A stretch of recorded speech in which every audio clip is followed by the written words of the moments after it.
రే పాపారావు గడి సింధు వాళ్ళ నాన్నని తెలుసుకోవడం ఎందుకు రావడతో గొడవ పెట్టుకున్నావు?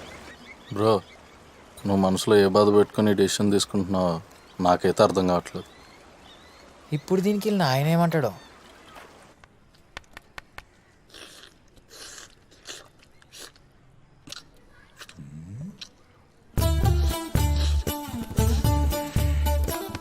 బయట సప్పుడు కోళ్ళు తిని తిని నాటుకోడి దొరకగానే ఎలా సిప్పుతున్నారు చూడు నా కొడుకులు.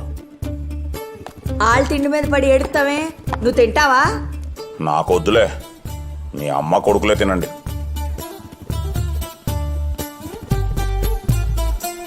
టెంపుల్లో నాడుతున్నాడు బ్రో. హలో సార్, మేము గ్రామీణ బ్యాంక్ నుండి కాల్ చేస్తున్నాం. మీరు ఆవులు కానీ గొర్రెలు కానీ పెట్టుకుంటామంటే మేము లోన్ ఇస్తాం సార్. ఈడ చాలా గొర్రెలు ఉన్నాయిలేమ్మా, మాకొద్దులే.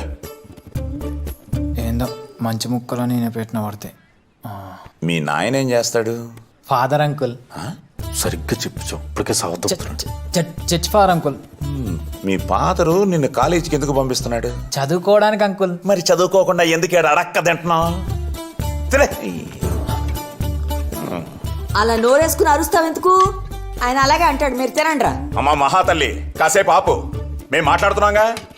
చదువుకోవాల్సిన టైంలో చదువుకోకపోతే ఇలాగే పెళ్ళాంచే తరిపించుకోవాల్సి వస్తుంది. మీ చదివేదో మీరు ఏడవండి. మీరు వచ్చి ఆ కళ్యాణ మండపాన్ని ఉద్ధరించాల్సిన అవసరం ఏం లేదు, అది మేము చూసుకుంటాలే. అలా ఉద్ధరించే ఇక్కడ దాకా తీసుకొచ్చావు. రసం ఏమంటావా? వాడు నెత్తి మీద పోయి. నేను పోస్తానేంట్రా, తిను. మీ అమ్మ కొడుకులు మాటలు తప్ప ప్రపంచంలో ఎవడేం చెప్పినా మీకు నోట్లో పెట్టినట్టు ఉంటది. ఏంటి వేపాకే ఇవన్నీ పట్టించుకోకండ్రా, మీరు అనుకున్న పని మాత్రం మీరు చెయ్యండి. మళ్ళీ బొక్క తెరుస్తాం, మెట్టు తెగిపోద్ది. నేను మాట్లాడుతున్నాడుగా పెద్ద మనిషిని. పెద్ద మనిషి అమ్మ రోజు రోజుకి ఇంట్లో యాలీ లేకుండా పోతుంది. పిల్లల దగ్గర కూడా మర్యాద దక్కట్లా. ఈ కొంపలో ఒక్క క్షణం కూడా ఉండకూడదు. ఎల్లు బాదుకో ఇంకా.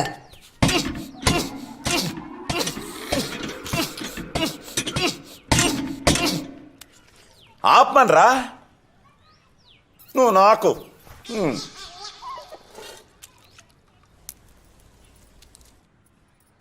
ఒరే అయ్యా, 20 ఏళ్ళ నుంచి నేను చూస్తున్నానురా. నువ్వు మీ తాతకన్నా ముండోడివి. ఏదన్నా అనుకున్నావు అనుకో, ఆ పని అయ్యేదాకా నిద్రపో. ఇదిగో, ఈ రోజు నుంచి ఈ కళ్యాణ మండపం నీది. ఏ అయ్యా?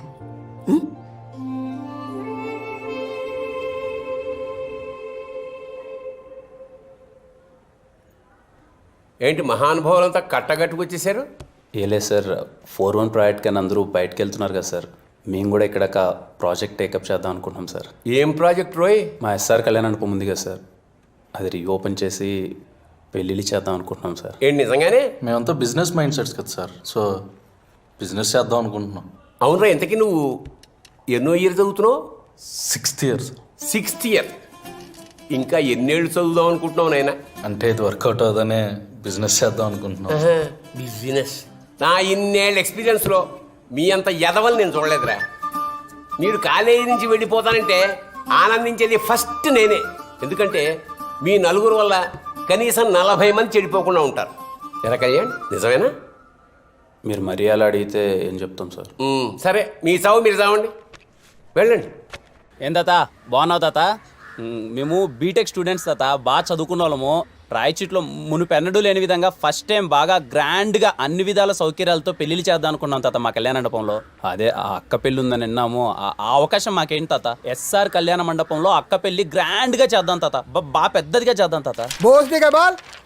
ఎవడరా నీ కళ్యాణ మండపంలో వెళ్ళి చేసుకునేది? వాళ్ళు వచ్చారా? వీళ్ళు బట్టలు అమ్ముకునే వాళ్ళు కాదు, వేరే వాళ్ళు.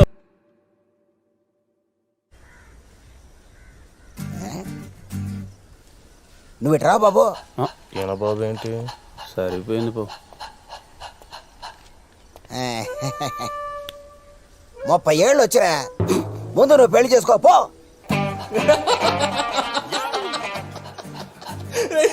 ఏనా బాబు ఏంటి? నువ్వు అంత సీరియస్గా చూడకు, ఇంకా నవ్వు వస్తుంది. కళ్యాణ్ రాత్రి ముసలాయన చూసారా, బఫే సిస్టంలో భోజనం ఎలా చేయాలో తెలియక తిరిగి వెళ్ళిపోయాడు. లక్షలు లక్షలు పెట్టి పెళ్లి చేస్తారు కానీ వచ్చిన వాళ్ళకి మర్యాద ఎలా చేయాలో తెలియదు ఆవిడకి. నో, ముందు మనకు పెళ్లి అవకాశం ఎవడు ఇస్తాడు అది ఆలోచించు.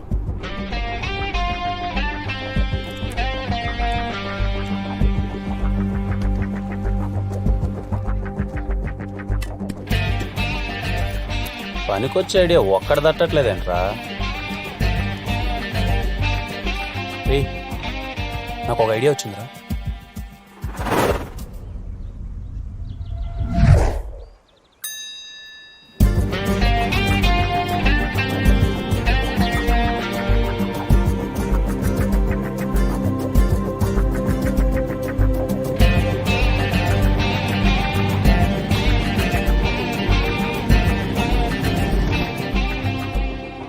మీరు మరీ మమ్మల్ని ఎదవలను చూసినట్టు చూడకండి.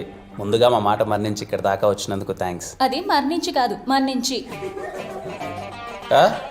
నేను మాట్లాడొచ్చాక కాసేపు? మాట్లాడు అందుకేగా వచ్చావు. నీ ఏందనితే ఇప్పటికే మీరు అందరూ అనుకుంటా ఉండొచ్చు నా కొడుకులు కాలేజ్ వదిలేసి బయటకు వెళ్ళి ఏం పని చేస్తున్నారా ఏంటి అని. మేమేం అనుకోలేదే. ఏం లేదు, మా ఎస్ఆర్ కళ్యాణ మండపంలో మేము పెళ్ళిళ్ళు చేద్దాం అనుకుంటున్నాం. రజనీ, నీ ప్రాబ్లం ఏంటి? నిన్నేం పెళ్లి చేసుకుంటాను లేదుగా. అయితే నాకేం పని, నేను వెళ్తా. అన్న నువ్వు ఉన్నా స్వామి కాసేపు. అమ్మ రజని కూర్చోవా ప్లీజ్, కూర్చో. మీరే కాదులే 20 ఏళ్ల కుర్రాళ్ళు పెళ్ళిళ్ళు చేస్తున్నారంటే బయట కూడా చూసి అందరూ నవ్వుతున్నారు. 20 ఏళ్ళేంటి, 24 ఏళ్ళు కదా ఆయనకి. నాకు అర్థమైంది మీరు బాగా మా మీద ప్రతీకారం తీర్చుకుంటున్నారని. దయచేసి కాసేపు నేను మాట్లాడేది వినండి. ఆ తర్వాత మీరు ఆడ దండం పెట్టమంటే ఆడ దండం పెడతాం. ఎవరికన్నా నువ్వు వస్తే నువ్వు ఆపుకోండి ప్లీజ్. మీలో ఇక్కడ 90s మ్యారేజ్ ఎంతమంది గుర్తున్నాయి? అంటే చిన్నప్పుడు చూసింటారు కదా, మీ అత్త పెళ్ళో మీ మామ పెళ్ళో పెళ్ళి జరిగేటప్పుడు చూసింటారు కదా, ఎంతమంది గుర్తున్నాయి? నా దృష్టిలో పెళ్ళిళ్ళు అంటే అవి ఇప్పుడు జరిగేటి పెళ్ళిళ్ళు కాదు, అవి ఒక బర్త్డే ఈవెంట్ లెక్క తయారైపోయినాయి. నేను ఇంతకుముందు పెళ్ళికి వెళ్ళేటప్పుడు పెళ్ళికి వెళ్ళానా, బాగా కడుపు నిండా తిన్నానా, ఆడ అందమైన అమ్మాయిలు ఉన్నారా, సైట్ కొట్టుకుంటానా, వచ్చేసానా అన్నట్టుండేది. ఎప్పుడైతే మేము కళ్యాణ మండపం టేకప్ చేసి పెళ్ళిళ్ళు చేద్దామని వెళ్ళామో అప్పుడు ఎలా జరుగుతున్నాయి పెళ్ళిళ్ళని చూస్తే ఒక్క పెళ్ళి అంటే ఒక్క పెళ్ళి మేము చిన్నప్పుడు చూసిన పెళ్ళిలా అనిపించలేదు. పెళ్ళిళ్ళన్నీ మారిపోయినాయి. ఒకరింటికి వెళ్ళి మనం పెళ్లి పత్రిక ఇచ్చి వాళ్ళని మనం పెళ్ళికి ఎందుకు పిలుస్తాం? మన కొడుకునో కూతురునో ఆశీర్వదించడానికి వాళ్ళు పెళ్ళికి వస్తే వాళ్ళని మనం బాగా ప్రేమ మర్యాదలతో స్వీకరించి మన చేత్తో వాళ్ళకి అన్నం పెట్టి మన ఇంటి మర్యాదలు చూపించి పంపించడానికి. కానీ ఇప్పుడు ఎలాగో మనం పత్రిక ఇంటికి ఇచ్చేంత ఓపిక లేదు, వాట్సాప్లో అది ఇది పంపించేస్తాం. వాళ్ళు వచ్చిన తర్వాత వాళ్ళని ఎవరు రిసీవ్ చేసుకుంటున్నారు, వాళ్ళకి ఎవరు ఫుడ్ పెడుతున్నారు, ఇంకా ప్రేమ మర్యాదలు అంటావా ఇంకని దేవుడు ఎరుగు. నాకు ఇంకా గుర్తు, చిన్నప్పుడు మా ఊర్లో ఎవరిదైనా పెళ్లి జరుగుతుందంటే పెళ్లి కూతురు ఊరికి వస్తుందంటే పులిమేర వరకు అందరూ పరిగెత్తుకుంటూ వెళ్ళిపోయి అందరూ ఆ అమ్మాయి చుట్టూ గుంపు చుట్టేసి అబ్బాబా అమ్మాయి ముక్కు చూడు ఎలా ఉందా, అమ్మాయి చెవులు చూడు ఎలా ఉన్నాయి, అమ్మాయి కళ్ళు చూడు ఎలా ఉన్నాయి, కోలమొహం పుట్టింది కదా దీనికి అని చెప్పేసి అమ్మాయిని అందరూ తెగ పొగిడేసేవాళ్ళు. చూసేవాళ్ళందరికీ ఏదో హీరోయిన్ కున్నంత ఇంట్రడక్షన్ ఉండేది అమ్మాయికి. ఇప్పుడు పెళ్ళికి వెళ్తే పెళ్లి పీటల మీద ఉండే పెళ్లి కొడుకుని పెళ్లి కూతురుని చూసే ఓపిక ఎవరికి ఉంది? వచ్చామా, రైట్ సైడ్ ఎల్సీడీ ఉందా, లెఫ్ట్ సైడ్ ఎల్సీడీ ఉందా, వాళ్ళని చూసామా, వెళ్ళిపోయినామా అంతే. పోనీ తీరా చూద్దామని ఎవడన్నా అక్కడికి వెళ్దామంటే 10 మంది ఫోటోగ్రాఫర్స్ రెడీగా ఉంటారు. వాళ్ళు అక్కడికి వెళ్ళేంత వీలు కూడా ఉండదు, అలా తయారైంది. మీలో ఆది దంపతులు అంటే ఎంతమందికి తెలుసు? ఆది దంపతులు అంటే శివపార్వతులు అంటారు. నాకు కూడా మొన్ననే తెలిసింది. అంటే పెళ్లి జరిగేటప్పుడు పెళ్లిపీటల మీద పెళ్లి కొడుకు పెళ్లి కూతురు కూర్చుంటే వేలాది కళ్ళు వాళ్ళను చూస్తుంటే వాళ్ళకి శివపార్వతులు ఆవాహిస్తారంట. అందుకే పెళ్లి కొడుకుని పెళ్లి కూతుర్ని ఆది దంపతులతో పోలుస్తారు.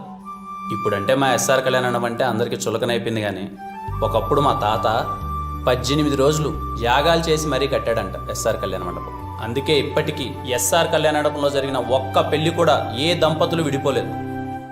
మళ్ళీ తిరిగి మా తాత ఎలా అయితే పెళ్లిళ్ళు చేశాడో అలానే ఎస్ఆర్ కళ్యాణ మండపంలో మళ్ళీ మీరు చిన్నప్పుడు ఎలాంటి పెళ్లిళ్ళు అయితే చూసారో అలాంటి పెళ్లిళ్ళు చేయాలనుకుంటున్నాం. మీ అందరం కలిసి మాకొక్క అవకాశం ఇవ్వండి. బయట ఎవరు మమ్మల్ని నమ్మట్లేదు. మీలో చాలా మంది పెళ్లిళ్ళు దగ్గరలో ఉన్నాయని విన్నాం, అందుకే మీ దగ్గరికి వచ్చాం. కలిసి చదువుకున్న వాళ్ళు కదా, అట్లీస్ట్ మీరైనా మమ్మల్ని నమ్ముతారని. కళ్యాణ్, పెళ్లి గురించి చాలా బాగా చెప్పావు. నన్ను చేసుకోవడానికి ఎవరు ముందుకు రావట్లే. వస్తే ఖచ్చితంగా మీ మండపంలోనే పెళ్లి చేసుకుంటాను. తిని ఒప్పుకున్నట్టే మనం పెళ్లి చేసినట్టే. పన్ను ఒప్పుకో. తీసుకున్నట్టు కాదు, ఖచ్చితంగా ఎవరెవరికి చెప్పండి, సరేనా? ఇస్తే అప్పుడు నెంబర్ పంపి. ఏమో అనుకున్నా కానీ ఈ గ్యాప్లోనే చాలా బాగా అబ్జర్వ్ చేశారాను. కళ్యాణ్, ఏంటి నన్ను పట్టించుకోవడమే మానేసావు? తిన్నావా సింధు? ఇట్లా మాట్లాడే నా దృష్టిలో కుక్కవైనావు. అయినా తెలియక అడుగుతాను, మా నాన్నతో ఏంట్రా గొడవ? ఇప్పుడు మీ నాన్న గురించి ఎందుకు లేసిందో, చాలా రోజుల తర్వాత కలిసాం, మన గురించి అన్న మాట్లాడు. మన గురించి మాట్లాడడానికి నీకు నాకు ఏముంది? ఏం లేదు. ఏమీ లేదా? ఏమీ లేదు. ఇదే విషయం కాలేజ్లో అందరికీ చెప్పే నేను ఎవరినో అక్కడ తగులుకుంటా. అసలే వాళ్ళు వీళ్ళు నేనేదో నీ లవర్ అనుకుంటున్నారు.